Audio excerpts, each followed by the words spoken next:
Prepare to be captivated because the brand new David Bowie Centre at the V&A East Storehouse in Stratford, East London, is opening its doors this week, and it's promising far more than your standard music exhibit. For Bowie fans, whether lifelong admirers or recent converts, the unveiling on September 13th is a truly landmark event. The centre houses a staggering archive of around 90,000 items, all painstakingly preserved and acquired from the Bowie estate. Even better, viewing is complimentary. All you need is a timed entry ticket. But here's what really sets this place apart: the sheer depth and diversity of Bowie's personal collection. Madeline Haddon, the chief curator for the David Bowie Centre and a curator at V&A East, describes her astonishment at the overwhelming amount of material Bowie kept. From hastily jotted ideas to beautifully intricate concept art, Bowie documented every step of his creative journey, making it clear that to him, even the smallest spark was worth saving.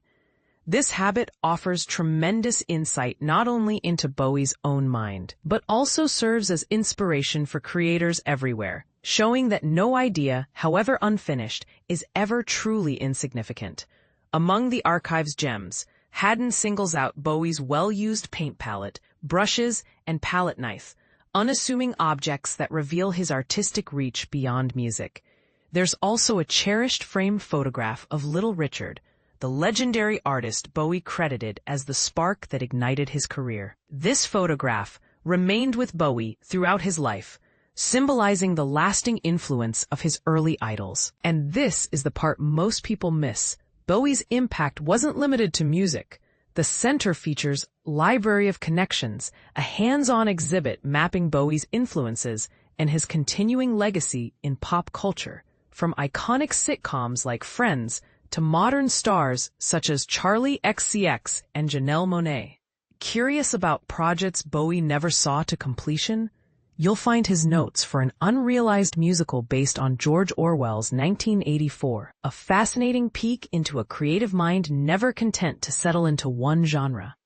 Haddon explains how Bowie's experimental process saw him revise old concepts, venture into film, theater, and musicals, always stretching the boundaries of his art.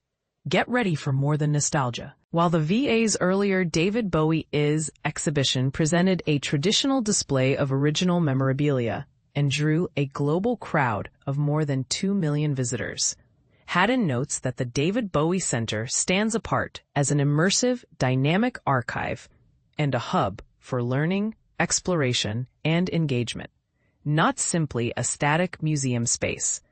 Visitors can access pieces via the V&A East Storehouse's Order an Object and search the archive services. And here's something digital age fans will love. By the close of 2026, every catalog item will be viewable online, making Bowie's creative universe accessible worldwide. 9 curated exhibitions form the heart of the centre. 6 offer an introduction to Bowie's eclectic creative practices, while 3 themed displays rotate every 6 to 12 months. These include special exhibitions curated by music industry insiders like Nile Rodgers and indie band The Last Dinner Party. Another bold feature? Some displays connect with the upcoming V&A East Museum show The Music is Black, A British Story, and investigate Bowie's relationship with jungle and drum bass, genres sometimes overlooked in mainstream discussions about his career. Controversy arises here. Is Bowie's legacy still resonating with young and diverse audiences? The VA engaged with 18 to 25-year-olds across 4 London boroughs and found many were only vaguely familiar with Bowie's work. Haddon notes that while some know his name or a handful of songs, few grasp the full significance of his role as a cultural icon. To address this, the centre highlights Bowie's identity as a multi-talented, boundary-defying creator, mirroring how contemporary young artists increasingly resist labels and seek to express themselves across numerous fields. The financial side also raises questions. The archive landed at V&A thanks to a £10 million donation from the Blavatnik Family Foundation, established by Leonard Blavatnik, a businessman originally from Ukraine, along with support from Warner Music Group. But here's where it gets controversial. Will these donors also fund day-to-day operations?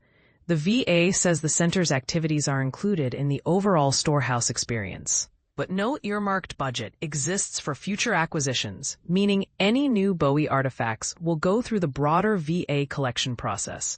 So what do you think? Is the new David Bowie Centre a fitting tribute to an artist who shattered boundaries, or could it do more to connect with new generations? Should there be a bigger push for diverse, genre-spanning displays? And how do you feel about the funding and acquisition approach? Join the conversation and share your thoughts. Are you excited, skeptical, or somewhere in between?